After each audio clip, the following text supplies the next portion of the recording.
Let's begin by offering our respects to our founder Acharya and our preeminent Shiksha Guru, His Divine Grace, A.C. Bhaktivedanta Swami Srila Prabhupada.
Srila Prabhupada ki Jai. Om Agyana Timirandasya Jnananjana Shalakaya Chakshurunmilitam Yena Tasmai Shri Gurave Namaha.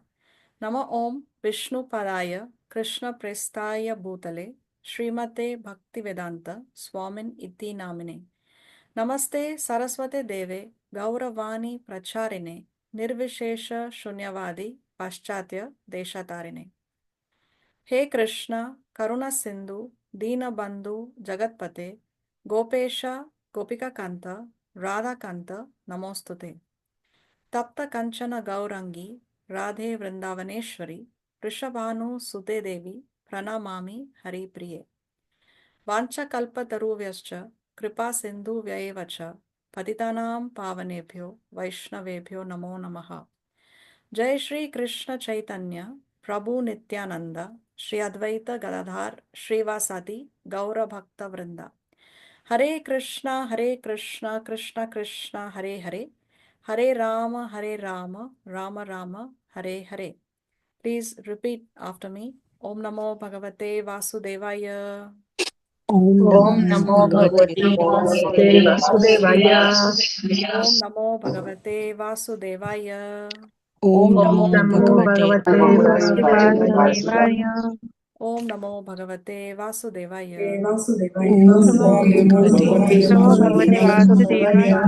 Accessibility shortcuts. 20 items. Voice guide. Okay, what did we see in the previous class? I'm sorry. Before that, we need to welcome all of you to our weekly Krishna book classes. We have with us here Auntie Neeta, Aja, Dadmelis, Deepa Vijay Kumar, Devina, Divya, Nikita, Kamala Nandini Mataji. We have Karuna, Meenakshi, NC Venkachari, Naresh Budrani. We have Nikita Gokani. My husband is there. My parents are there. Then we have Ranjit Das, Ritu Lalwani, Shailesh Latkar, Shantaram and Sheetal Latkar. Then we have Shreya Kalaria. We have Shobhangi M. Then we have Shri Radhe Hari Devidasi. We have Swapna Latkar. We have Vanamali Gopal Das and Gokul. I cannot see the name from here. Gokul something. I'm sorry, I cannot see the name complete here. And I have here, we have Vivansh. Okay. Now, yes, what did we see in the previous class? We completed chapter number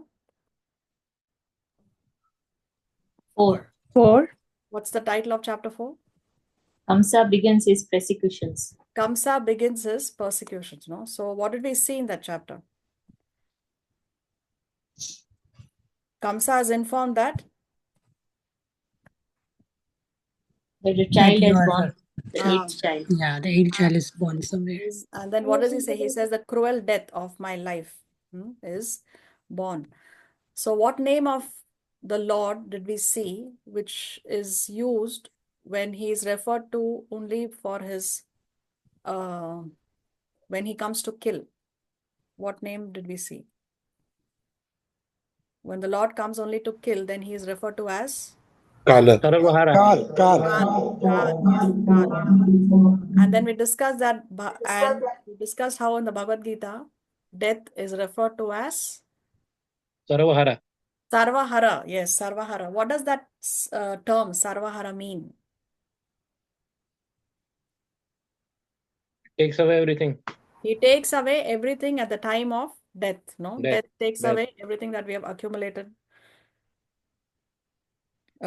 in terms of wealth, in terms of contacts, in terms of fame, in terms of beauty. It takes away our very identity also. So death takes away everything, but does not take away something. What is the one thing that death does not take away from us? Our soul. Spiritual, our devotion. Our spiritual bank balance, no? Our spiritual credits. Because whatever we do in our spiritual life, whatever we accumulate in our spiritual life, then that we can take with us even in the next lifetime. So therefore, intelligence is to invest in something that is going to give you long-term returns. Suppose you want to invest, no, you're a businessman and you want to invest, and somebody tells you, okay, you invest here, but very shortly you will lose all your investment. Nobody is going to invest there. An intelligent businessman will invest there where you get sure, short, long-term returns. So when we invest in our spiritual life, that means we are making that intelligent investment. So we should not be less intelligent and focus only on our material bank balance. We should focus, our prime priority should be to take care of our spiritual life. Of course, we have material duties. Material duties we have to do. Each one of us has certain duties to perform. So material duties we have to take care of. Spiritual life does not mean we abandon our material duties and only focus on spirituality. We have to do both. No, Arjuna had to fight the war, do his material duty, do his duty as a Kshatriya, and at the same time he had to think of Krishna. So we have no excuse. We cannot say, oh, I don't have the time. I'm very busy. Or right now I'm very busy taking care of my family. Now I'm busy studying. Now I'm busy working. No. If Arjuna had to fight that war, face the Brahmastras, kill his very dear family members, at the same time think of Krishna, then none of us here is at a more challenging situation or position than Arjuna. So we have no excuse. We have to take care of our material duties. At the same time, we have to take care of our spiritual life. Okay, what else did we see?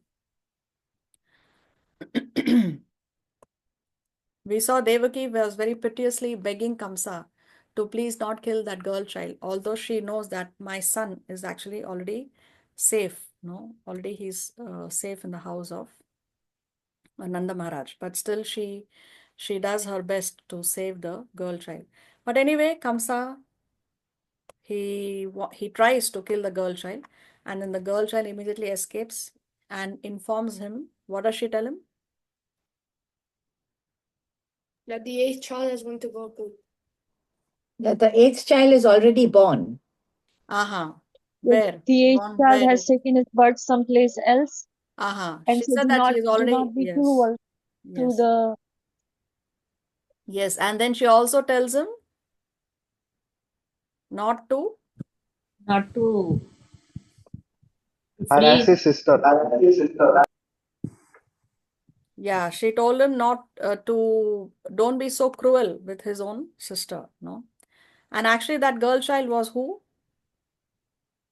Durga Devi. Durga. Durga Devi. Durga Was Devi. Which Maya? Mahamaya or Mahamaya. Yoga Maya? Mahamaya. Mahamaya. Yog Maya cannot come in front of Kams because he's sinful. Yes. Okay.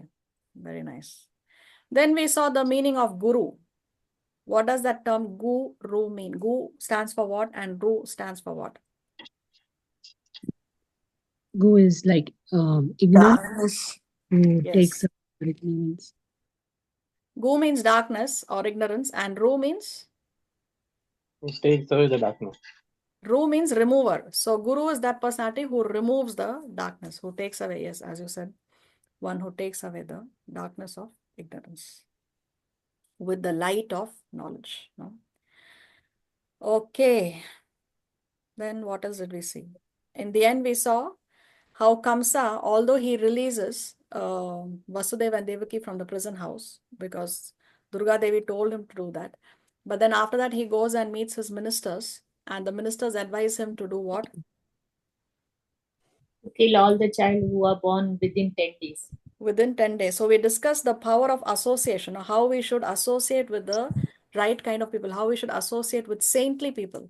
We should not associate with demoniac people, because when we associate more and more with non-devotees or with demoniac people or with karmis, then the effect will rub on us as well. And I was just reading some statistics on the internet. The statistic said that 57 point something, no, 57% of the smokers, they start to smoke under peer pressure, no, because of the friends. No, it's considered to be cool to smoke. So 57% of the smokers, they start smoking because of peer pressure. And 16.49% of the smokers, they are followed by parental influence. Because of the influence of parents, they start to smoke. So unfortunately, these are the statistics in Kali Yuga. So we should be very careful what kind of people we are associating with. Okay, are we ready for today's class? Chapter number 5. 1 second.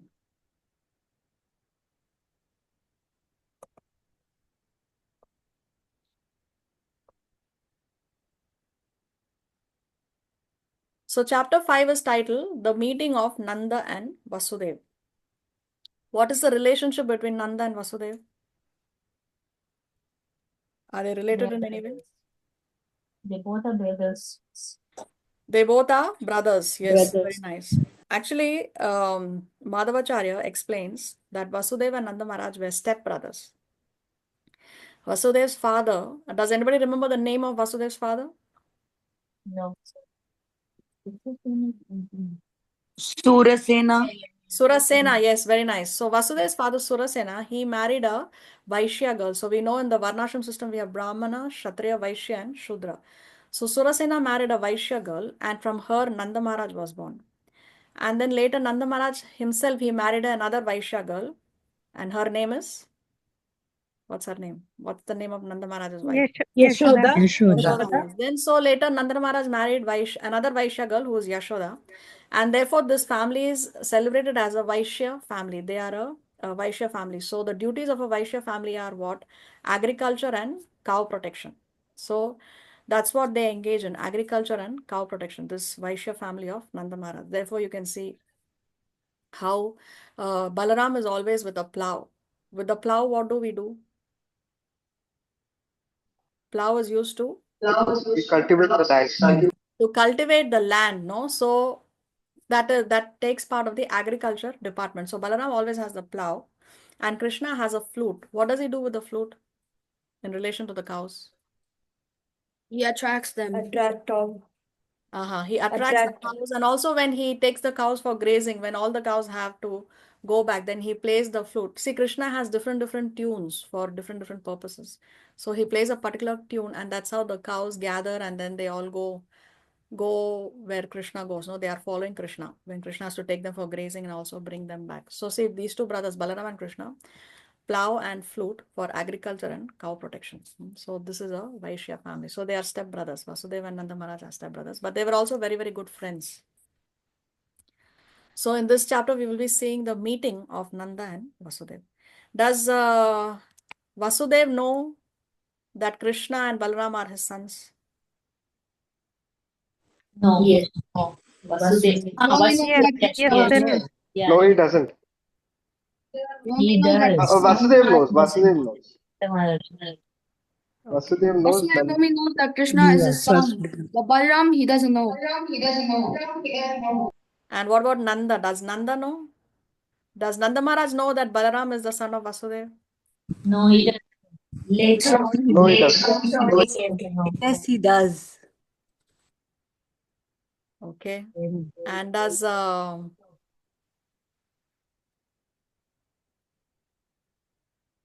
he know that Krishna is not his son and is the son of Vasudeva? Does he know that? He doesn't. Afterwards, he He will. does not. No, I think he does, right? Because because when he was He does. He does know that. He Okay. knows. Okay. He knows that. So we will answer this question when we read the chapter. Okay. See, this is the reason why it's good if you read the chapter before the class. He doesn't know. Yeah, but we will read it in the chapter today and we will answer these questions. Actually, I have a. There's a lot of echo. Accessibility shortcuts. Hello. Yeah. Yeah, I had a question regarding the rest of the chapter. I'll just Regarding keep what? it here right now. You can ask it. You can answer it when you get a time. So it says in the chapter that Vasudev is a Kshatriya and Nanda Maharaj is a Vaishya, but they have a common father. So how is that possible? I'm just Because, asking that in advance. yeah, no, we already answered that question because because he is born from a Vaishya wife. His mother is a Vaishya and he also married a Vaishya girl. So they are considered as Vaishyas. They are taking So role. the mother. So from his mother's side, the mother's side, they are Yes, okay. yes. And also then he ended up marrying a Vaishya girl also. So then that became Okay. more predominant for him. Okay. Okay. All right. Marjorie, sorry, but can you explain that again, like how they both are related? I did not get the connection. Okay, so there is a king called Surasena, right? So Surasena's one wife is a Kshatriya and another wife is a Vaishya. From the Vaishya wife, Nanda Maharaj was born. From the Kshatriya wife, Vasudeva was born. So they are brothers, but they are step brothers. One's mother is a Vaishya and one's mother is a Kshatriya. And the Nanda Maharaj, whose mother is a Vaishya, he married also a Vaishya girl, that is Yashoda. So therefore, for them predominantly, they are Vaishyas. Okay, and Vasudev's family is Kshatriya then. Yes. Okay. Okay. Let's read. Although Krishna was the real son of Vasudeva and Devaki, because of Kamsa's atrocious activities, Vasudev could not enjoy the birth ceremony of his son. But Nanda Maharaj, the foster father, celebrated the birth ceremony of Krishna very joyfully. The next day it was declared that a male child had been born to Yashoda. According to Vedic custom, Nanda Maharaj called for learned astrologers and brahmanas to perform the birth ceremony. After the birth of a child, the astrologers calculate the moment of birth and make a horoscope of the child's future life. So this we see even today, how when the child is born, then the brahmana is called and he is I'm sorry. Oh, I came out of the screen sharing. How the brahmana is called and he performs some ceremonies, right?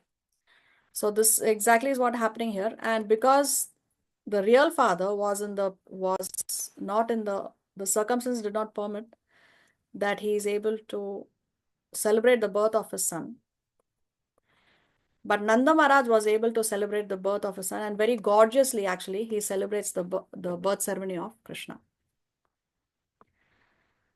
So before the birth ceremony, the family members take baths, cleanse themselves and decorate themselves with ornaments and nice garments when they come before the child and the astrologer to hear of the future life of the child. So the astrologer comes, he makes the birth chart and he tells them about the future life of the child. Nanda Maharaj and other members of the family dressed and sat down in front of the birthplace. All the brahmanas who were assembled there on this occasion chanted auspicious mantras according to the rituals, while the astrologers performed the birth ceremony. All the demigods are also worshipped on this occasion, as well as the forefathers of the family. Nanda Maharaj distributed to the brahmanas 200,000 cows. which were very well decorated with cloth and ornaments. He gave the Brahmanas not only cows in charity, but also hills of grain decorated with ornaments and golden bordered cloth. So you can see the kind of opulence that Nanda Maharaj has, and how he is so liberally distributing in charity to the Brahmanas. He also gave away hills of grain with ornaments, cows. So like that, there is a lot of opulence, even though they are Vaishyas. Vaishyas. Yeah, Shailesh, you have your hand raised. Yeah, one more thing I didn't understand. At the time of end of the previous chapter, we were told that both Devki and Vasudeva were released. So why won't he go to visit his friend Nanda Maharaj on the birth of his child? I didn't understand that. Because he wants to avoid anything that would create a suspicion for Kamsa that actually this baby only is his son. If he goes and meets, then Kamsa will get suspicious. That's why. Okay. Okay, so see here, there are 16 samskaras. Here we are talking about the birth ceremony of the child. So there are 16 major samskaras in our culture, according to the Vedic system, which one is recommended to follow during one's lifetime. So Garbhadana Samskara, we have discussed before how Garbhadana Samskara puts the couple in the right frame of mind, the right consciousness, so that they can attract a good soul in the womb. So the Shastras recommend also there are certain times of the day, certain days of the month when one should unite or when one should not unite, so that you can ensure that a good soul is attracted to the womb. So sometimes if the union is done at an inappropriate time, then one can attract a soul with demoniac mentality also. So therefore Shastra tells us what are the right times and what are the times that are not appropriate for union. Then in the 3rd month of pregnancy, we have some samskara. Then for the protection of the mother before the child, which is normally done in the 7th month also we have. Now that has become the baby shower. Now it has taken, baby shower has taken the place of this samskara.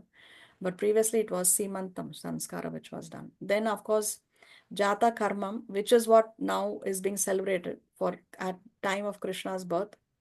That is done, and that was what was done now, which we are reading now. Then there is a Namkaran Samskara, name giving ceremony. Then when the child is taken out for the first time, then when the child is fed solid food for the first time, Anna Prasanam. Many devotees now, they do Anna Prasanam. What is this Anna Prasanam? The first grain that is put in the mouth of the child is Mahaprasad. Because the child, the first few months is only on the mother's milk. And when the child takes the first grain or the first solid food, then that is offered to the Lord, and with certain samskaras, with certain mantras, then the child is fed the first grain. So that grain protects the child always. No? So Annaprasanam samskara is done. Then first time cutting of the hair, piercing of the ear, Vidyarambham, when the child is taught to write for the first time. Then the Upanayanam, the thread ceremony, when the thread is put on, that actually marks the beginning of the student life. Then before and after each year of study, there is a samskara, first shave for the boy and the first menstrual cycle for the girl. That is also a big ceremony that is done. Then the end of the student life, then comes Vivaha Samskara, marriage. Then we have Antim Samskara, or the final rites of the living entity. When the person passes away, then we have the Antim Samskara. Yeah, Shailesh, you have your hand raised. Is there any place where we get details of this? Details of this, I don't think Like Prabhupada the has written samskara in while the... he is writing, For which one? Which one you want? when the baby is learning how to write. When the child is learning, actually the Brahmanas are called. You can contact your local ISKCON temple and you contact the Brahmanas there and you tell them, I want to do this samskara, because any of these samskaras would require a Brahmana to come home and do it for you. Okay. All right. In the material world, we possess riches and wealth in many ways, but sometimes not in a very honest and pious ways, because that is the nature of accumulating wealth. According to Vedic injunctions, therefore, one should purify such wealth by giving cows and gold in charity to the Brahmanas. So we can purify our wealth, because now in Kali Yuga, everything is contaminated. No, there are many gray areas. See, in Kali Yuga, nothing is black and white. Everything is gray.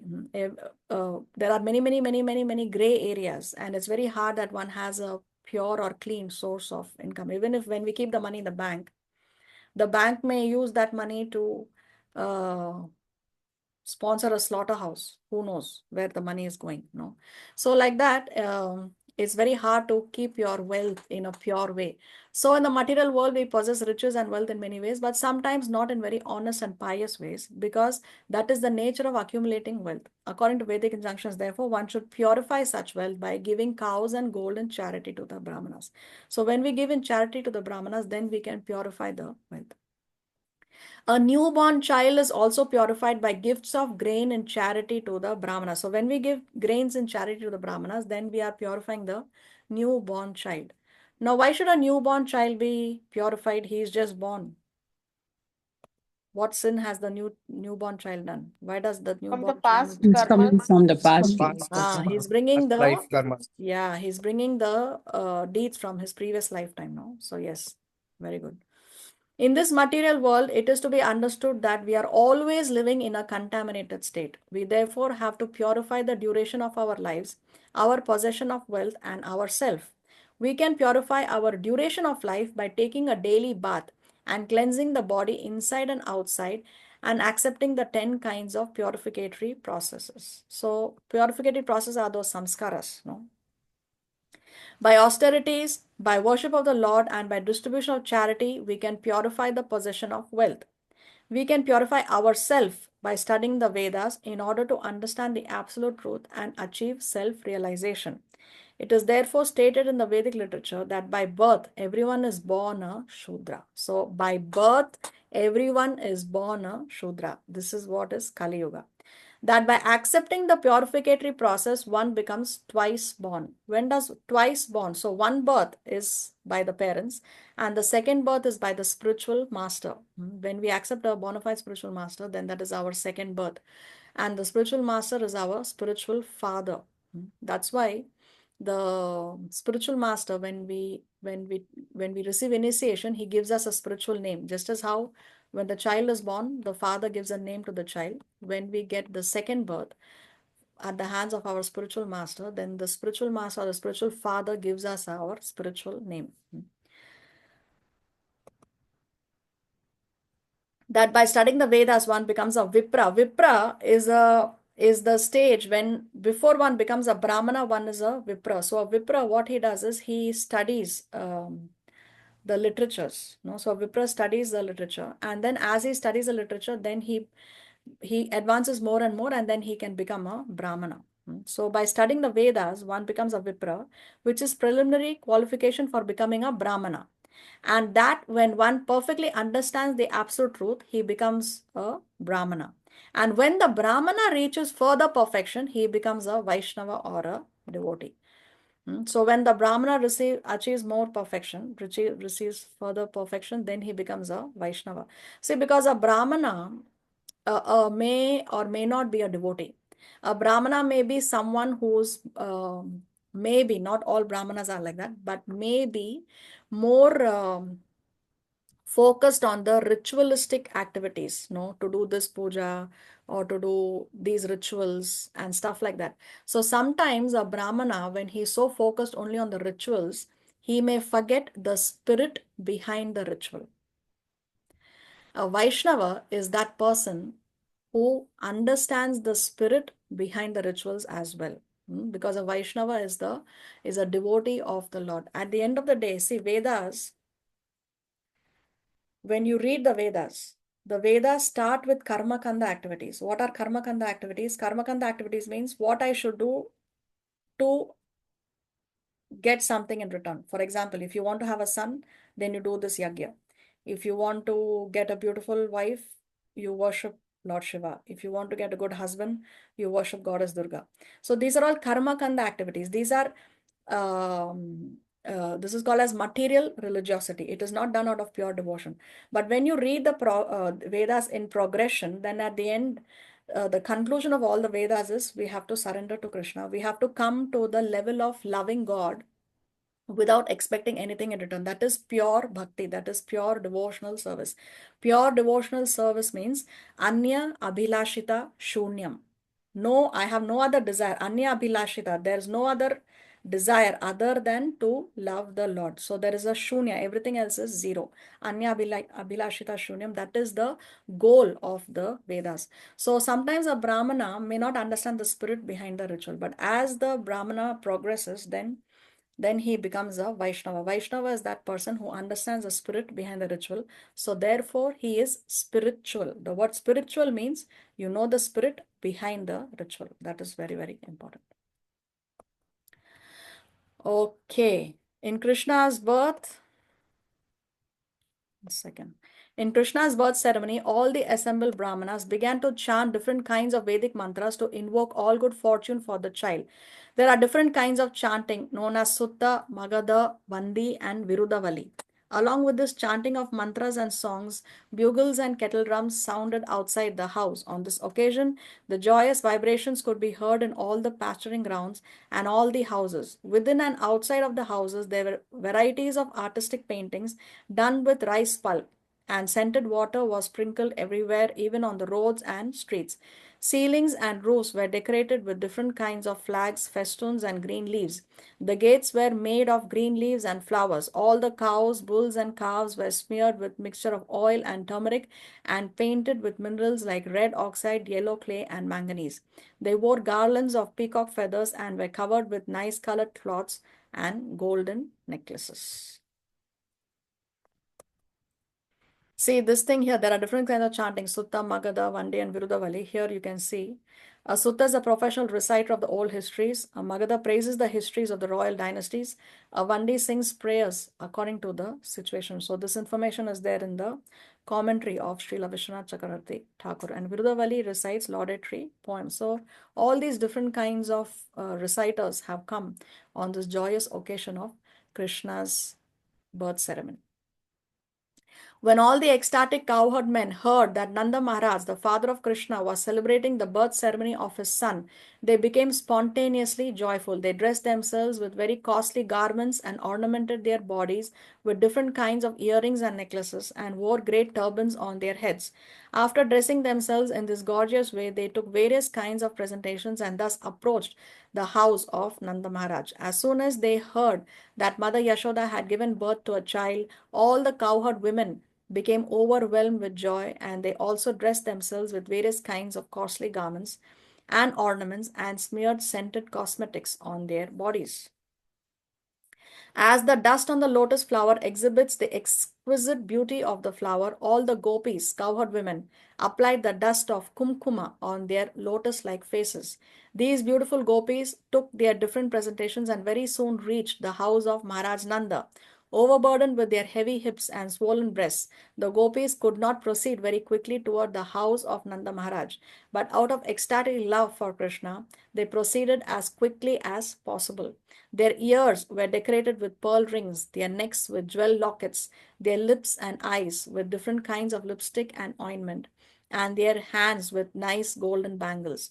As they were very hastily passing over the stone road, the flower garlands which were decorating their bodies fell to the ground, and it appeared that a shower of flowers was falling from the sky. From the movement of the different kinds of ornaments on their bodies, they were looking still more beautiful. In this way, they all reached the house of Nanda Yashoda and blessed the child. Dear child, you live long just to protect us. While they were blessing the child Krishna in this way, they offered a mixture of turmeric powder, oil, yogurt, milk, and water. They sprinkled this mixture not only on the body of child Krishna, but on all other persons who were present there. Also, on this auspicious occasion, there were different bands of expert musicians playing. So, everybody there are so ecstatic on the birth of Krishna. Yeah, Shailesh, you have your hand raised. Why do they ask Krishna to protect them? I mean, they don't know that he's God. So the residents of Vrindavan, Gokul, actually, they are all eternal associates of Krishna. They accompany Krishna wherever Krishna goes in the material world. Krishna, uh, whenever he descends with his personal associates. So they just know out of spontaneous love. They just know out of spontaneous love that Krishna is the one who's always going to protect them. They just know because they are eternal associates of Krishna. Okay. When the cowherd men saw the pastimes of the cowherd women, they became very joyful, and in response, they also began to throw yogurt, milk, clarified butter. What is clarified butter? Ghee. Yes, and water upon the bodies of the gopis. Then both parties began to throw butter on each other's bodies. Nanda Maharaj was also very happy to see the pastimes of the cowherd men and women, and he became very liberal in giving charity to the different singers who were assembled there. Some singers were reciting great verses from the Upanishads and Puranas, some were glorifying the family ancestors, some were singing very sweet songs. There were also many learned Brahmanas present, and Nanda Maharaj, being very satisfied on this occasion, gave them different kinds of garments, ornaments, and cows in charity. So, see, this is the way, this is the Vedic system to celebrate the birth of the child with giving charity, inviting the Brahmanas, inviting those people who can recite verses from the Upanishads and Puranas. For nowadays, the Western culture has stepped in, and we people are celebrating more with champagne and whiskey and things like that, all inauspicious things. But see, the Vedic system of celebration is like this. Yes, there is a question. Mataji, can you once more tell me? You said being spiritual means, what was that? The spirit behind the ritual. Thank you. Hare Krishna. Hare Krishna. So one may think or one may ask, why are they wasting milk and butter and throwing this on each other's bodies, etc. One may think that, oh, what a wastage, no? So see, in the Ananda Vrindavan Champu, Srila Kavi Karnapur, he's also one of our acharyas. He writes, let's see what he writes. Carried away with joy over Krishna's birth, they fearlessly threw cheese balls, butter, and yogurt at each other. One could mistake the white balls of cheese for hailstones, solidified moonlight, or white mud from the floor of the milk ocean. They then showered each other with buttermilk, aromatic oils, and water mixed with turmeric. The joy of Krishna's celebration taxed the drains on Nanda's capital city as they swelled to the brim with milk, yogurt, and other auspicious liquids. Soon, rivers of this nectar flooded the streets of the town and impermeated the entire atmosphere with a sweet fragrance. Disguising themselves as birds, the demigods descended to Vrajapura to happily drink the flood of nectar. So all these things that are being flooded because of the milk and the butter and the ghee which is being thrown at each other, and they are playing like that. So the demigods have descended as birds and they actually drank all of that. So just see how people are so joyous, including the devatas. They are coming and drinking all those items. It is very important to note in this connection how wealthy the inhabitants of Vrindavan were simply by raising cows. All the cowherd men belonged to the Vaishya community, and their business was to protect the cows and cultivate crops. By their dress and ornaments and by their behavior, it appears that although they were in a small village, they still were rich in material possessions. They possessed such an abundance of various kinds of milk products that they were throwing butter lavishly on each other's bodies without restriction. Their wealth was in milk, yogurt, clarified butter, and many other milk products. And by trading their agricultural products, they were rich in various kinds of jewelry, ornaments, and costly garments. Not only did they possess all these things, but they could give them away in charity lavishly, as did Nanda Maharaj. So, see, just by agriculture and cow protection, they are so wealthy that they are able to give away in charity also so lavishly. And see, previously, when life was much simpler, people would have a small plot of, they would live wherever they are staying, they would have a small plot of land and they would have a cow. One cow can give milk in one pregnancy for up to 8 years. No. And then in their plot of land, they would grow their crops, and they would have surplus crops and surplus vegetables and fruits freshly grown in their garden, no chemicals. And from that one cow, they would have so much surplus milk that they would give away milk in charity. That was the kind of opulence that they had just by agriculture and cow protection. Thus, Nanda Maharaj, the foster father of Lord Krishna, began to satisfy the desires of all the men assembled there. He respectfully received them and gave them in charity whatever they desired. He gave them in charity whatever they desired. The learned Brahmanas who had no other source of income were completely dependent on the Vaishya community for their maintenance, and they received gifts on such festive occasions as birthdays and marriages. While Nanda Maharaj was worshipping Lord Vishnu on this occasion and was trying to satisfy all the people there, his only desire was that the newborn child Krishna would be happy. Nanda Maharaj had no knowledge that this child was the origin of Vishnu. He was praying to Lord Vishnu to protect him. So Nanda Maharaj did not know that Krishna is God because he is covered by which Maya? Yoga Maya or Mahamaya? Yogamaya. Yogamaya. Yoga Maya, no? Why? Because all the Yogamaya. residents of Vrindavan, they are covered by Yoga Maya. Because if they can, if they know that Krishna is the Supreme Personality of Godhead, then they are not going to share those intimate pastimes with Krishna. No, so because sometimes the Gopa friends are riding on Krishna's back. Sometimes Mother Yashoda is chasing Krishna with a stick in her hand. Krishna is bringing the slippers of Nanda Maharaj on his head. So all these pastimes will not be able to happen if they are aware that Krishna is the Supreme Personality of Godhead.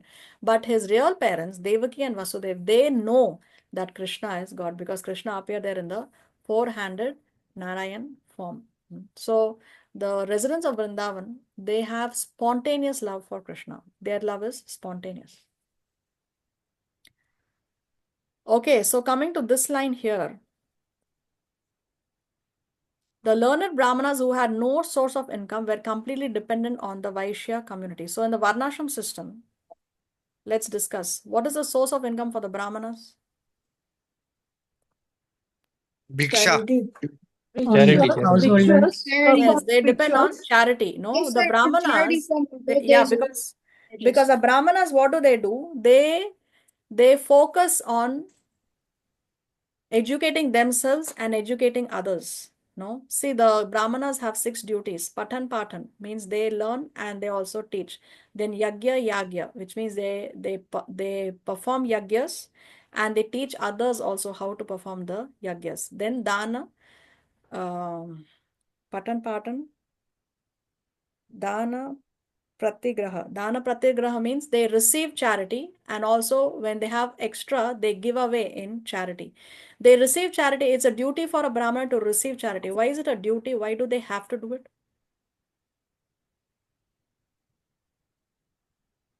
Because for the benefit of the one who is also giving the charity. Yes, exactly. They receive charity to benefit the person who's giving the charity to them, because when we give in charity, then we receive spiritual credit. No, so even if a Brahmana does not need something, the Brahmana still has to accept so that the giver can get benefited. But when they have more than what they require, because Brahmanas should not start accumulating things, no, not they are not greedy. So when they have more than what they require for their maintenance, then they give away in charity. So these are the 6 duties of a Brahmana. Okay, so coming back to the source of income. So Brahmana depends on charity. Then Kshatriya, how do they earn?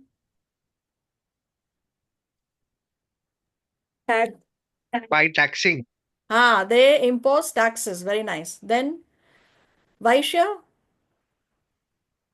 Traders, By means of business. Business. they are the business class, no? So they are the one who are generating money, or the money is moving in the economy because of the business class, the Vaishyas. And then Shudras, By Working providing class. so they receive a working class. salary. They receive a Salary. salary, no? So therefore here you can see that the Brahmanas, they are dependent on the Vaishyas. And then let's come to the 4 ashram. There is Brahmacharya, Grihastha, Vanaprasth, and Sannyas. Do the Brahmacharis earn? No. No, because they are the students, right? Then Grihasthas, do they earn? Yes. Yes. Yes, yes. And then the Vanaprasthas, do they earn? No. No. No, because they are the retired. No, they are the retired class of being. And then comes sannyasis. Do the sannyasis earn? No. No. No, because they are the renounced class. So only the grihasthas are getting an income. So they have to maintain the rest of the three in a perfect varnashram society, right? So therefore, it is a duty of a grihastha to give in charity to the other class of beings.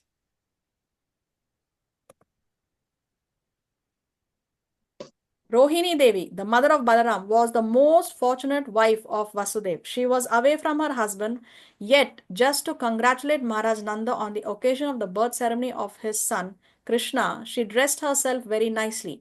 Wearing a garland, a necklace, and other bodily ornaments, she appeared on the scene and moved hither and thither. According to the Vedic system, a woman whose husband is not at home does not dress herself very nicely. But although Rohini's husband was away, she still dressed herself very nicely on this occasion.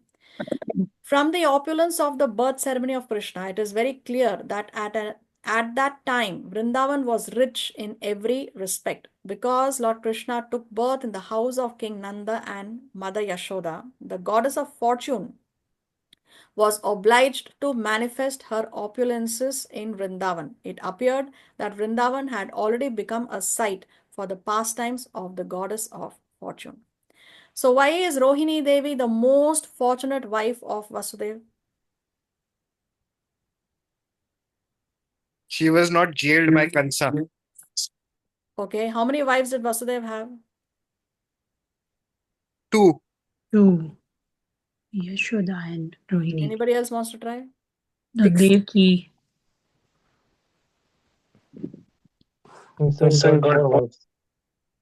How many? 12 or 16, I think.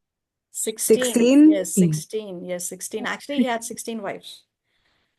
So if Rohini was not jailed, even the other wives were not jailed. So why Rohini is the most fortunate of all the 16 wives? Because Balram was transferred to her home. Okay. And Because she got to attend the birth of Krishna. okay, but all the residents of Vrindavan attended the birth of Krishna. She was present during childhood as well as their adulthood.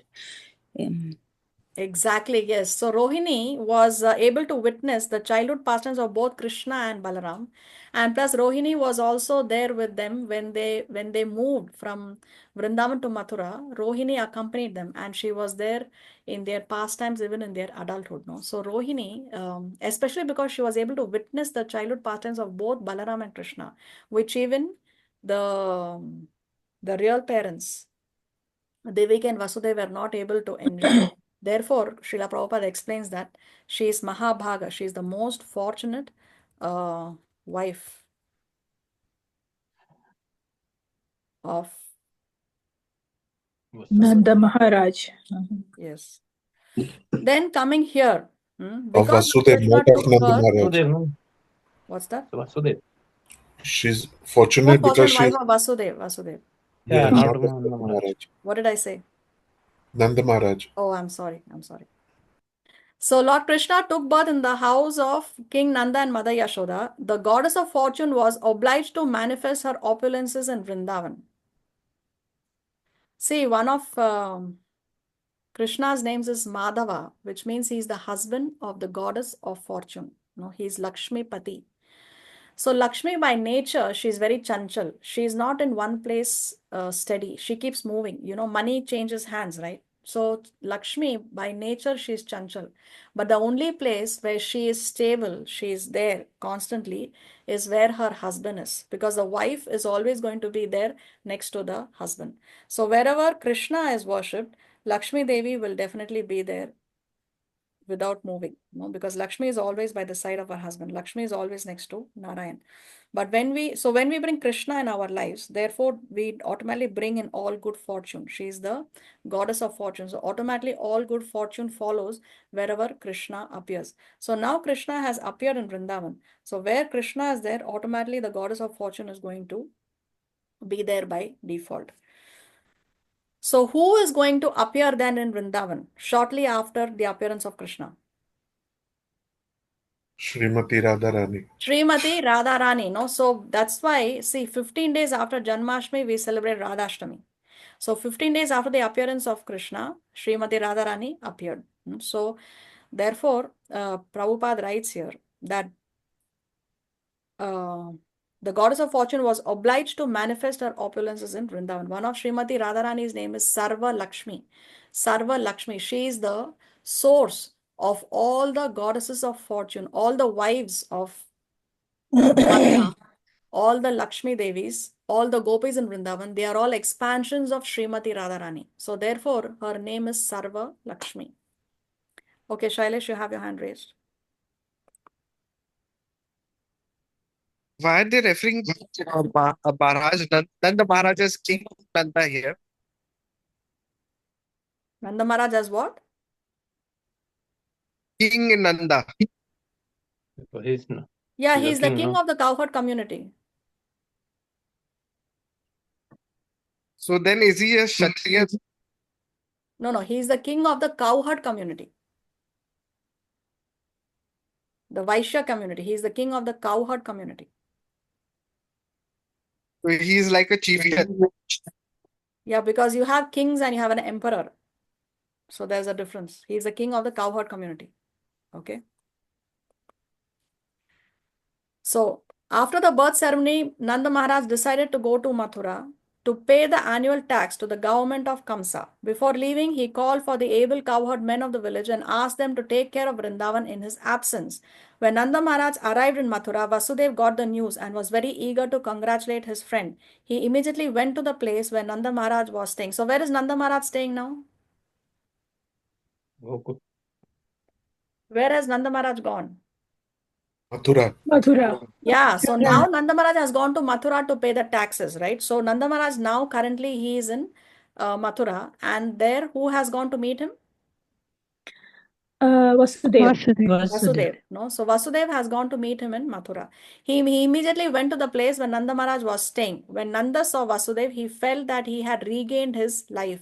Nanda, overwhelmed with joy, immediately stood up and embraced Vasudeva. Vasudeva was received very warmly and offered a nice place to sit. Anxious about his two sons, who had been put under the protection of Nanda without Nanda's knowledge, Vasudeva inquired about them with great anxiety. So Vasudeva knows that Krishna and Balaram are his sons. Vasudeva knows that. Okay. Both Balaram and Krishna were the sons of Vasudeva.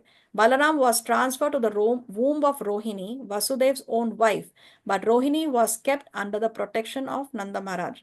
Krishna was personally delivered to Yashoda and exchanged for her daughter. Nanda Maharaj knew that Balaram was the son of Vasudeva, but he did not know that Krishna was also Vasudeva's son. So Nanda Maharaj knows that Balaram is the son of Vasudeva, but he does not know that Krishna is the son of Vasudeva. Vasudeva, of course, was aware of this fact and inquired very eagerly about both Krishna and Balaram.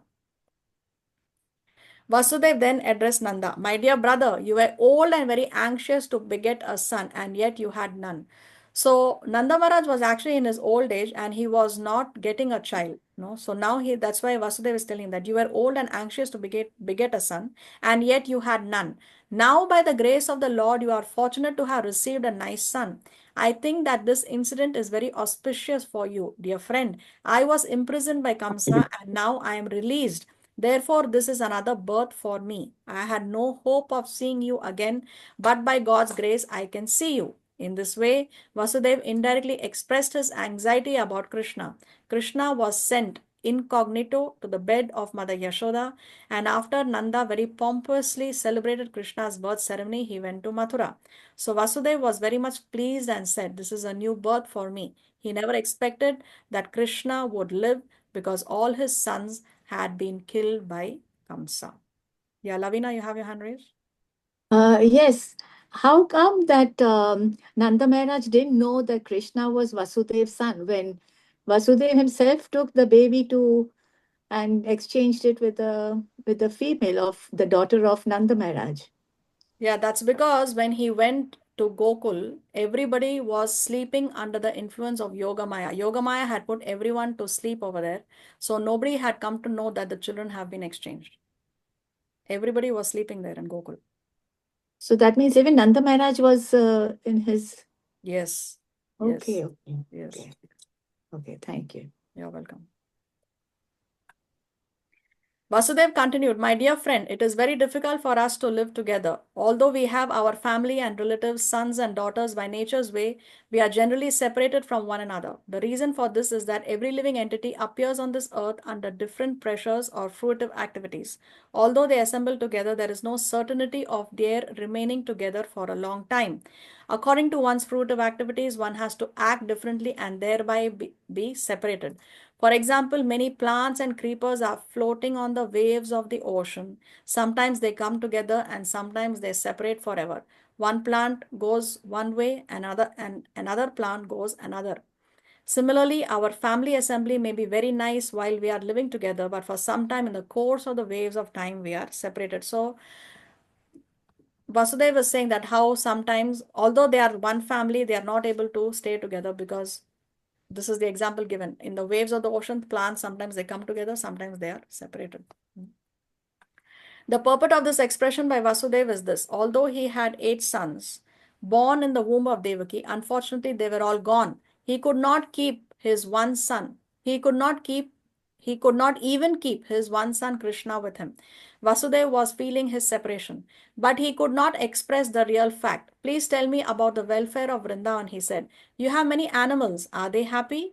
Are they getting sufficient grass and water? So first he's inquiring about the animals because he's a Vaishya, and it is Vedic system is one is not only concerned about family members as such, but even the animals. No, even they want to inquire about the well-being of the animals. So he's first inquiring, you have many animals. Are they happy? Are they getting sufficient grass and water? Please also let me know whether the place where you are now living is undisturbed and peaceful. This inquiry was made by Vasudev because he was very anxious about Krishna's safety. He knew that Kamsa and his followers were trying to kill Krishna by sending various kinds of demons. They had already resolved. You can make Sorry. Okay, they had already resolved that all children born within 10 days of the birthday of Krishna should be killed. Because Vasudeva was so anxious about Krishna, he inquired about the safety of his residents. He also inquired about Balaram and his mother Rohini, who were entrusted to the care of Nanda Maharaj. Vasudeva also reminded Nanda Maharaj that Balaram did not know his real father. He knows you as his father, and now you have another child, Krishna, and I think you are taking very nice care of both of them. It is also significant that Vasudeva inquired about the welfare of Nanda Maharaj's animals. The animals, and especially the cows, were protected exactly in the manner of one's children. Vasudeva was a Kshatriya and Nanda Maharaj was a Vaishya. It is the duty of the Kshatriyas to give protection to the citizens, and it is the duty of the Vaishyas to give protection to the cows. The cows are as important as the citizens. Just as the human citizens should be given all kinds of protection, so the cows also should be given full protection. So this is Vedic culture. Cows should be given full protection, irrespective of whether the cow is giving milk or the cow is in her old age. What is a modern culture? As long as the cow is giving milk, we take the milk from the cow, we keep her alive. But when the cow is old, then the cow is slain to the slaughterhouse. The neck is sliced so that the meat can be eaten. This is the modern day demoniac culture. But Vedic culture is the cows are taken care of because we drink the milk of the cow. No, we nourish ourselves with the milk of the cow. So therefore, the cow is one of our 7 mothers. We discussed the 7 mothers previously. So therefore, cows should always be protected. What kind of a civilization is this? That we drink the milk of the cow, but when the cow is old, then we send her to the slaughterhouse. This is demoniac civilization. Yeah, Shreya, you have your hand raised. Yes. So why didn't Vasudev tell Nand Maharaj that I had exchanged your child. No, he wants to keep it a secret for the protection of Krishna. But he can say that, right? That don't tell anyone or something. Yeah. Yeah, but previously when people kept secrets, they kept the secrets. It's not that their secret is told and said, don't tell anyone. Then he will tell somebody else and he says, don't, then no. He's trying to keep the secret so that Krishna is always protected. But later, of course, it will be revealed. We'll see that in the Krishna book. Motherji, I also have a question. How was Rohini connected to Nanda Maharaj? He's only protecting her? Yeah, she was sent. See, when Rohini was 3 months pregnant, then she was sent to be protected upon the instruction of Vasudev. He told her that you go and stay with Nanda Maharaj and you live under his protection. So yeah, she's under his protection only. Okay. And also brother-in-law because they are step-brothers, no? Oh, okay. Vasudev continued to say that the maintenance of religious principles, economic development, and the satisfactory execution of meeting the demands of the senses depend on cooperation among relatives, nations, and all human society. Therefore, it is everyone's duty to see that his fellow citizens and cows are not put into difficulty. One should see to the peace and comfort of his fellow man and the animals.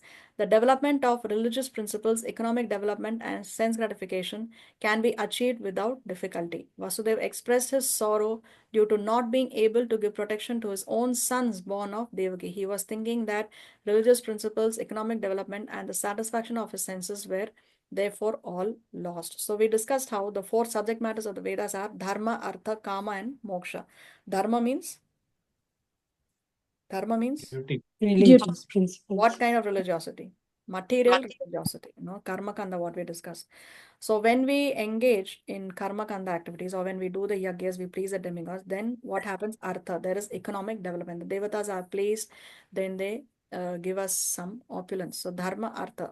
Then when we have artha, then there is kama. Then there is we engage in activities that are going to satisfy the senses. And when we are frustrated with satisfying the senses, over and over again, we realize that actually they are not giving us any happiness. Then we take to spirituality and then we have moksha. So dharma, artha, kama, and moksha. These are the four subject matters of the Vedas. So what Vasudeva is saying here that dharma, artha, and kama is of no use if we don't have our family with us. It will not give us happiness.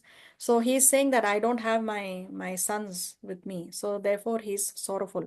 So therefore dharma, artha, kama are not going to give any satisfaction, he's saying. On hearing this, Nanda Maharaj replied, my dear Vasudev, I know that you are very much aggrieved because the cruel king Kamsa has killed all your sons born of Devaki. Although the last child was a daughter, Kamsa could not kill her and she has eternally entered into the celestial planet. So Nanda Maharaj is thinking that yes, Vasudev's last child was a girl child whom Kamsa was not able to kill. So that's what Nanda Maharaj knows. He doesn't know that Krishna is his son. My dear friend, do not be aggrieved. We are all being controlled by our past unseen activities. Everyone is subjected to his past deeds, and one who is conversant with the philosophy of karma and its reactions is a man in knowledge. Such a person will not be aggrieved at any incident, happy or miserable. So Nanda Maharaj is consoling Vasudeva by saying that yes, it's a matter of destiny, and because of karma, such incidents happen in our life, miserable and happy. Vasudev then replied, my dear Nanda, if you have already paid the government taxes, then return soon to your place, because I think that there may be some disturbances in Gokul. So why is he telling him that there may be disturbance in Gokul? Because he knows that now Kamsa wants to kill all children who were born within this 10-day period. So he knows that, and he knows that he's going to send these demons. So he's telling him, please return quickly to Gokul, because there may be some disturbances. After the friendly conversation between Nanda Maharaj and Vasudev returned to his home. Nanda Maharaj and other cowherd men who had come to Mathura to pay their taxes also returned home. Thus ends the Bhaktivedanta purport of the 5th chapter of Krishna, the meeting of Nanda and Vasudev. Srila Prabhupada ki jai. Jai.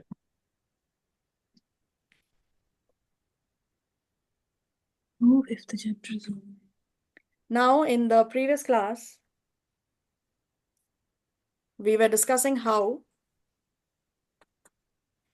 one does not take offenses mentally. No, if we commit an offense on the mental platform, then we don't take the karmic reactions.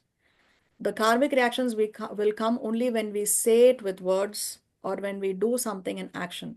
But if it's only on the mental platform, then in Kali Yuga, we do not take the offenses. And we also discussed how whatever we do, whatever auspicious things or pious things we do mentally, then we get the credit for that. This is the special advantage that is given to us Kali Yuga residents, no? Because Kali Yuga is the most rotten and fallen age. Therefore, we are given some liberty. So, Lavina Mataji was discussing how she had heard otherwise from other sources, and we thought that we will bring up this Shastric evidence for the benefit of everybody here. So, I would like to read here from the Srimad Bhagavatam in the purport. Srila Prabhupada writes, the age of Kali is called the fallen age. In this fallen age, because the living beings are in an awkward position, the Supreme Lord has given some special facilities for them.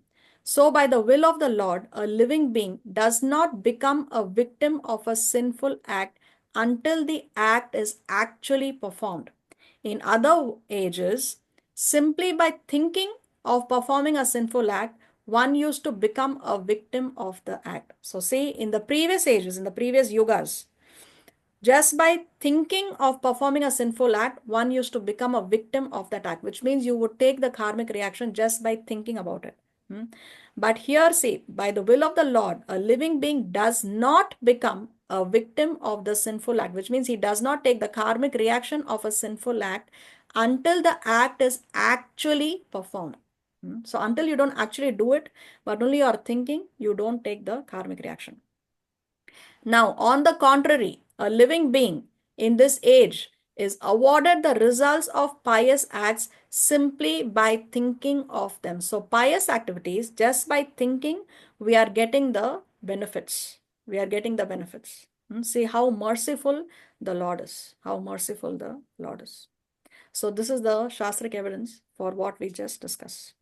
See, we should be we should consider ourselves very fortunate, because of all the four ages, the process of going back home, back to Godhead is simplified, is made the most simple in Kali Yuga. It's very, lot of things have been simplified for us.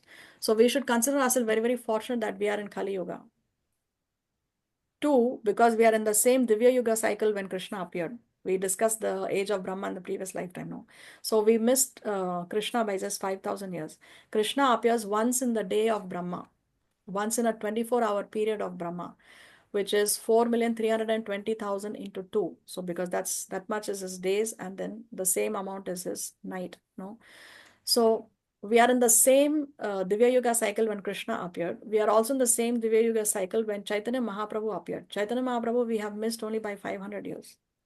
And Srila Prabhupada is that personality who has been predicted in the Shastras. No? In the Shastras it is predicted. Lord Chaitanya Mahaprabhu said that my Senapati Bhakta will come and he will take the chanting of this holy name to every town and village. So that Senapati Bhakta who took the chanting of the holy name to every town and village is without any doubt Srila Prabhupada. No? Because Srila Prabhupada single-handedly established ISKCON.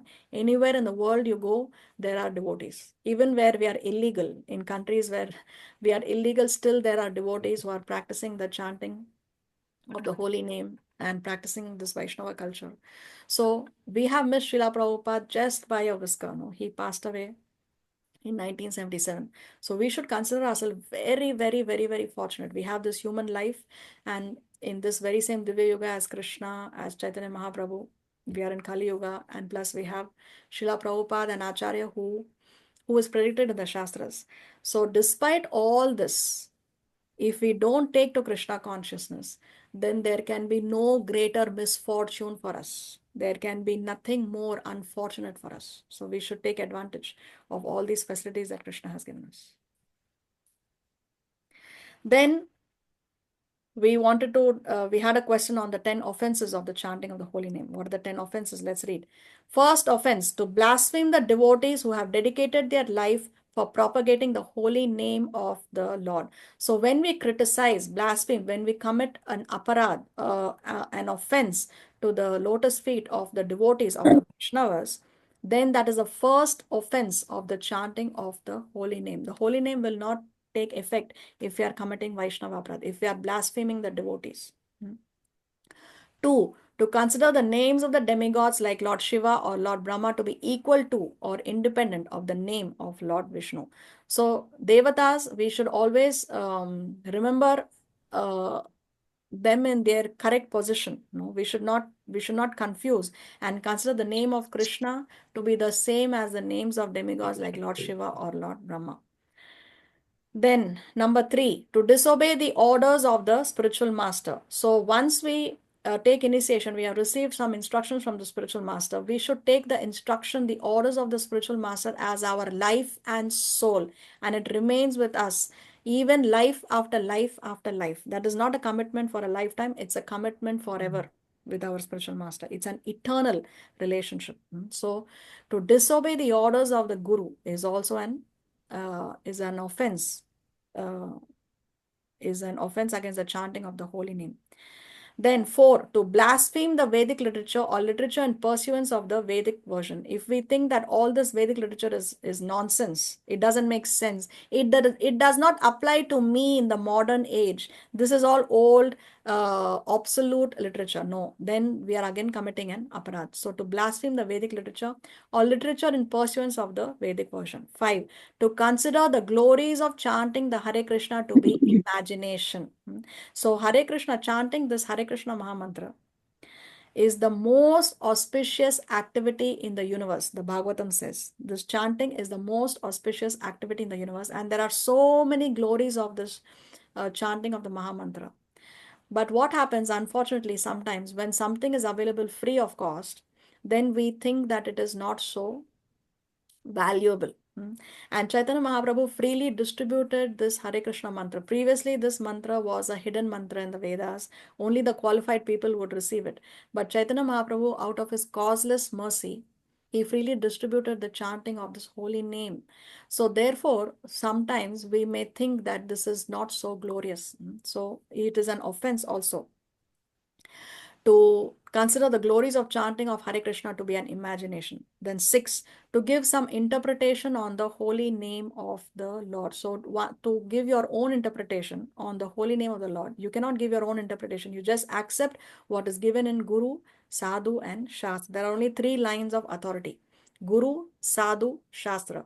What you get from Guru, Sadhu, Shastra, that is absolute truth. So we cannot add our own imagination. We cannot interpret it, or we cannot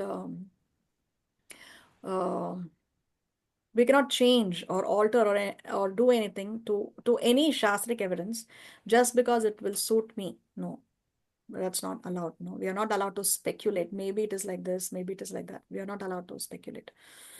Then 7, to commit sinful activities on the strength of the holy name of the Lord, which means what? See, the holy name does have the potency to remove the sinful activities that we are committing knowingly or unknowingly, and the past activities that we have committed. But once we take to the chanting of the holy name, and if I'm committing a sinful activity knowingly, saying that, oh, I will do this sinful activity, but it will be counteracted and it will be taken care of because I'm chanting the holy name. So because I'm chanting, I'm allowed to do some sinful activities. No, that is also an offense to the holy name. So to commit sinful activities on the strength of chanting the holy name. Then 8, to consider the chanting of Hare Krishna one of the auspicious ritualistic activities offered in the Vedas as fruitive activities. So one should not think that the Hare Krishna chanting is a karma kanda activity, is a fruitive activity. No, it is the most auspicious activity, as I said, in the entire universe. 9, to instruct a faithless person about the glories of the holy name. So this is, so we can preach to other people, but we do not instruct about the glories of the holy name to a faithless person. Why? Because if the person has no faith on the holy name, or he's a faithless person, then if we tell him about the glories of the holy name, it will make him even more he will have more aversion. He will be more angry. He will be more taken off. He will be more frustrated. No. So to such faithless people, what we can do is we can deal with them in a different way. We can give them prasad. We can invite them to the temple. We can invite them to the kirtan. Some of them may like music. And prasad is something that everyone will appreciate. No, everybody likes to, because food is something that automatically attracts all the living entities. You put some bread, all the pigeons will come. No, if you have some piece of meat or bones or whatever, the dogs will come. So food is something that automatically attracts all the living entities. So prasad is something that even a faithless person will definitely easily appreciate. So not instruct a faithless person about the glories of the holy name. Then 10, to not have complete faith in the chanting of the holy names and to maintain material attachments even after understanding so many instructions on this matter. So these are the 10 offenses against the chanting of the holy name. Yeah, Shailesh, you have your hand raised. What is the difference between point number 5 and 8? 5 and 8, let's see.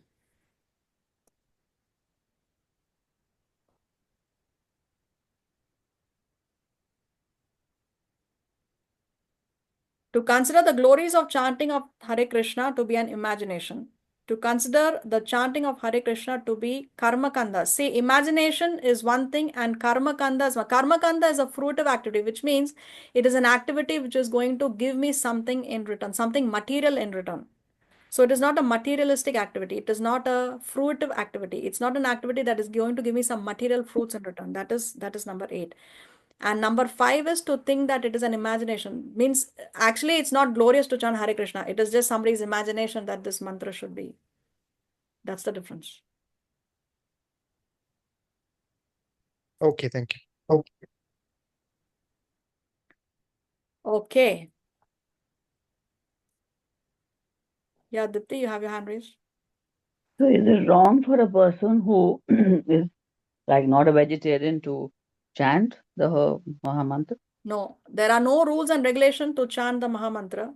Anyone, anytime, anywhere, at any place can chant the Mahamantra. But if one is thinking that I'm allowed to eat meat, and that will be counteracted by chanting the Mahamantra, that is offensive. One should not think that it's okay. At least one should strive to, okay, I'm eating meat, but at some point I want to give it up. Or when I chant, I pray to the Lord, oh my dear Lord, please help me get over this habit. No, one should not think that, oh, it's okay. There is no problem in me eating meat because anyway I'm going to chant and therefore that will be negated. That thinking, that thought is offensive. But it's not that a meat eater should not chant. In fact, one must chant. Okay. Thank you. Yeah, Shailesh? Are we supposed to take any reference books other than Krishna? Prabhupada has written Because a many, lot of many references books. are cut out. See, Prabhupada has written many books. We have a great variety. In your entire lifetime also, you perhaps will not be able to finish reading and understanding those books. Because every time we read Shastra, we forget and then we go and reread and reread. And every time you read, there is something new that Krishna reveals. So you have a great variety. It's available on vedabase.io. You can read any of those books on your Vedabase, which you like to read. Okay. But is there something that that you would suggest? So if I was to suggest, if I have to suggest, then I would say you can begin with Bhagavad Gita, because Bhagavad Gita is considered to be the graduate study of Krishna consciousness. Srimad Bhagavatam is a postgraduate study. And then Chaitanya Charitamrita is your PhD, your doctorate. So Bhagavad Gita, you can start with Bhagavad Gita and then you can go to Bhagavatam and then Chaitanya Charitamrita. Okay, Lavina? Yeah, can you please just explain Karma Kanda again? Okay, so Karma Kanda means when we do activities expecting something in return from the Lord, something material. So I pray to the Lord, oh my dear Lord, I will donate so much money in your temple and please sanction that my son can get a seat in a medical college. That is Karma Kanda. It is not done out of love for the Lord. It is done because I'm expecting something in return. That is Karma Kanda. Material religiosity. Okay, thank you. You're welcome. Dadmelis? Hare Krishna Mataji, thank you so much for the class and for snoring us for your with your knowledge. I want to know if I hear well when you said that mental offenses, there not obtain karmic reactions in this era. Is that correct? In Kali Yuga, yes. Mentally, if someone think about someone offensively, it doesn't have any reaction, really. That's what we just read in the pulpit. Prabhupada said there clearly, mental offenses in Kali Yuga, one does not take. Perfect. Mataji, can you share that test in the group, please? Yes. At the end of every class, I share the presentation. So this will be there a part of the file when I share it in the group. Perfect. Thank you so much. You're welcome. Hare Krishna. Hare Krishna. Shantaramji, you have a question?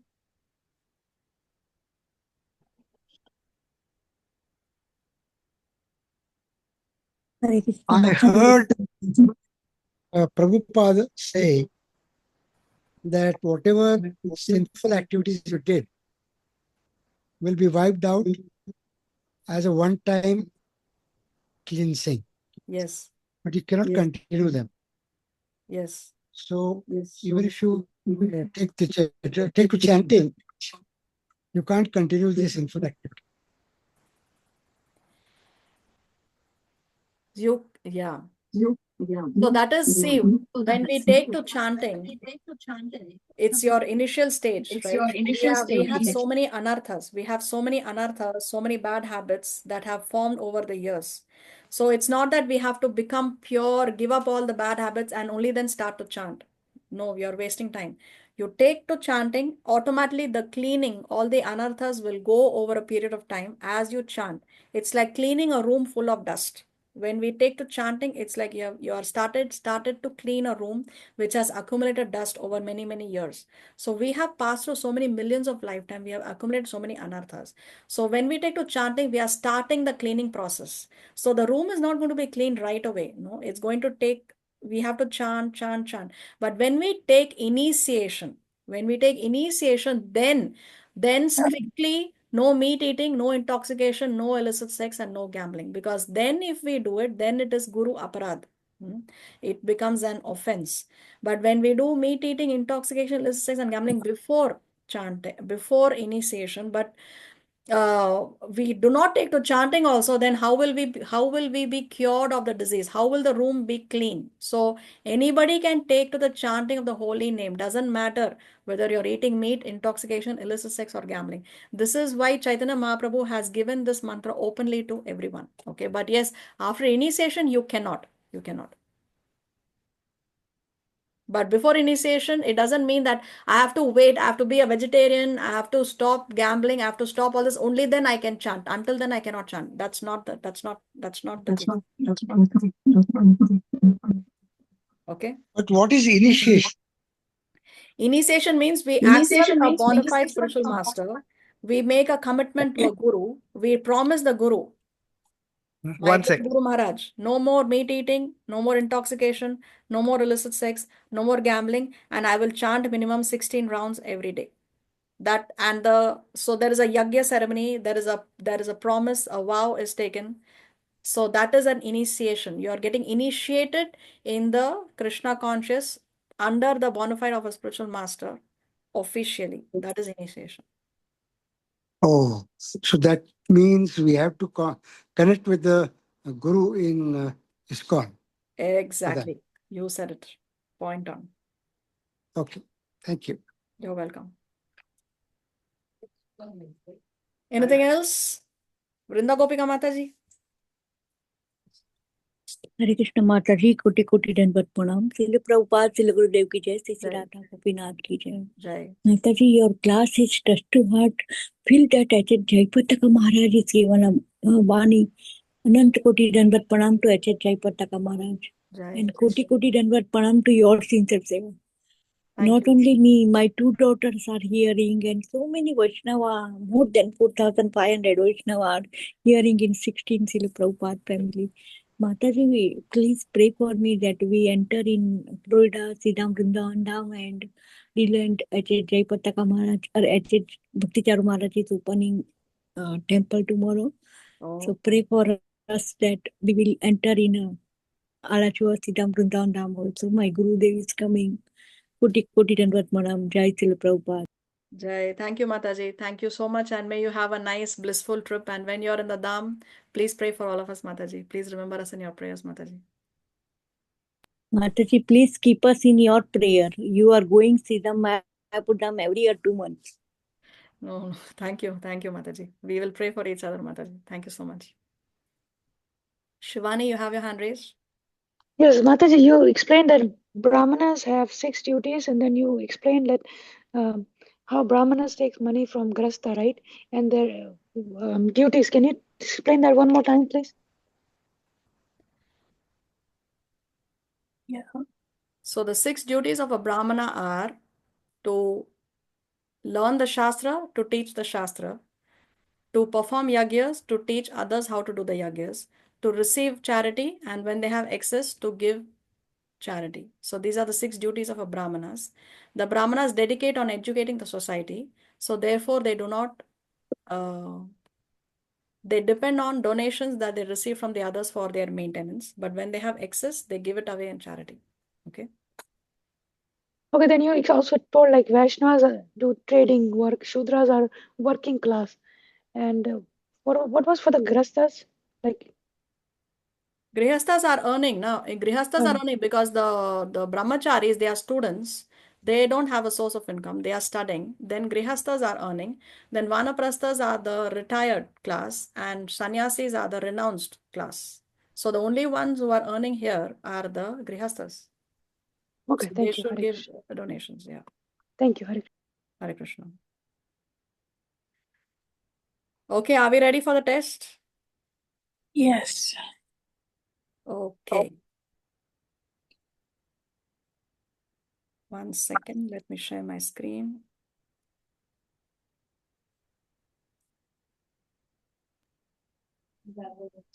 Just wanted to ask one last thing. Yes. Is when you said that one has to be initiated, is it the same as taking sannyas? No. Taking initiation does not mean you have to take sannyas. Taking initiation, you can be a grihastha, you can be a brahmachari, you can be a vanaprastha, you can be a sannyasi, you can be brahmana, kshatriya, vaishya, shudra, you can be anyone. That doesn't mean, initiation doesn't mean you have to take sannyas. You can continue to live with your family, you can continue to do your material duties, you can continue to earn your money, go to your job, everything. But you you promise your spiritual master that I will every day chant 16 rounds and I will follow the 4 regulative principles of no meat eating, no intoxication, no illicit sex, and no gambling. When you're able to do this, then you are ready for your commitment. Then you can accept a bona fide spiritual master. Of course, the spiritual master also has to accept you as a disciple. Now, ISKCON is a multi-guru organization. We have some 100 gurus right now. And you can see which guru you feel inspired by, and you can approach that guru and ask him, would he be willing to accept you as first aspiring disciple? So in ISKCON, there are 3 stages for initiation. First is aspiring, then we have shelter, and then we have initiation. For aspiring, there are no rules and regulations, but you try to connect with one of the gurus, out of 100, with whom you feel a stronger connection, with whom you like to hear more. So that is aspiring. Then when you are for 6 months minimum, the GBC law is that for 6 months minimum, if you are chanting your 16 rounds and strictly following the 4 regulative principles, then you can be qualified for shelter. Then after taking shelter, when you take shelter, you receive the Guru Pranam Mantra. Every Guru has a Pranam Mantra. So you receive the Guru Pranam Mantra at the time of shelter. Then after shelter, if for another, again, minimum 6 months, it can be more depending on some gurus. Some gurus may take some more time. Some gurus may want to keep the disciple on a probation period for some more time. But minimum, I'm saying, GBC law is this: minimum 6 months after shelter, if you are able to follow the 4 regulatory principles strictly and chant minimum 16 rounds every day, then you are entitled for initiation. Then comes the official initiation. There is a yagya, there is a fire ceremony, a brahmana does the yagya.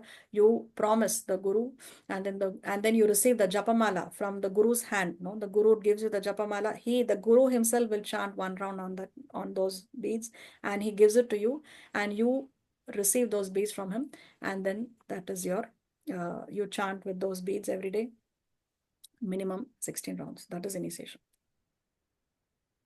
Okay. So Mataji, initiation means it is all about Diksha. When you accept. Okay, Ranjit, your voice is echoing. I only understood initiation is all about. After I couldn't hear you. I said initiation means Diksha. You are Diksha, yes, Diksha, correct. Diksha, correct. Initiation means Diksha. Say what you want to say. Where do you get these gurus? Are there lists or something?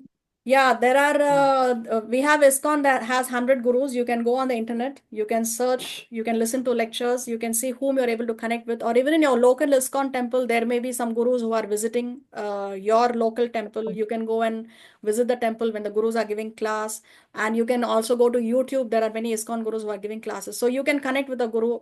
You see whom you know, it's an attraction. So you see whom you are getting more inspired by.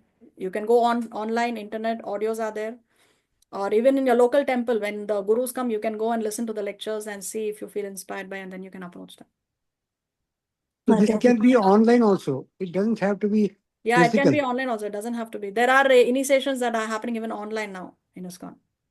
Can I add one more point, Mataji? Yes, Mataji, Vrindam. कोटि कोटि दंडवत प्रणाम। अजय श्रीनाम माताजी। गुरु is अंदर से आवाज आती है कि this is my guru and I take a initiation. Sometimes तो ऐसा होता है कि लास्ट स्टेज आ जाता है बट दीक्षा होती नहीं है। बट गुरु एक बार जब आप मन से, आत्मा से, हृदय से आप डिसाइड करते हो कि he is my guru, then he take a responsibility to take us back to godhead. तो ये कनेक्शन है। जैसे डॉग होता है तो उसको बेल्ट होता है, तो he is a someone is a honor that, like that our Guru Maharaj is a our honor, and he take us in a back to Godhead, and we are so much अंदर से आवाज आती है। फिर हमें discipline लाना है कि I get up 5:30 or 6 o'clock and do my 16 round, no meditating, no initiation checks. वो अंदर से आवाज तो आती है, but we have to follow it. Sometimes it takes 16 years because family member are not allowed to do a diksha. तो जिस दिन आप डिसाइड करते हो कि this is my guru, then वो आपकी रिस्पॉन्सिबिलिटी है बिहाफ ऑफ श्री गुरु परंपरा, श्री सिक्स गोस्वामी, श्री आचार्यगण. So he is the middle person to take us in a dham. कोटि कोटि दंडवत प्रणाम प्रभु जी। श्रील प्रभुपाद, श्रील गुरुदेव की जय, गोपीनाथ की जय। Right. Thank you so much, Mataji. Vrinda Gopika. Okay. Shivani, you have your hand raised? Oh, no, I'm good. Thank you. Sorry. Hare Krishna. Okay. Are we ready for the test? So We forgot everything. What's that, Naresh? I said we forgot everything. Don't worry, we will refresh your memories through the test. All right, your link coming up right now.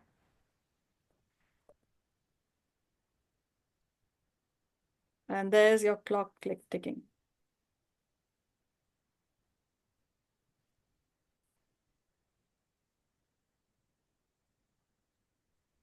The phone telling me that we need, I need a request for you. Yes. Yeah, some access is needed. It's asking me. What? Same for me. Yeah, it's asking for a. Yeah, I what? did not Google. Yeah, same for me also. It's asking again permission. I don't know. Approve Maybe authorization. Okay, let me check 1 second. I did not get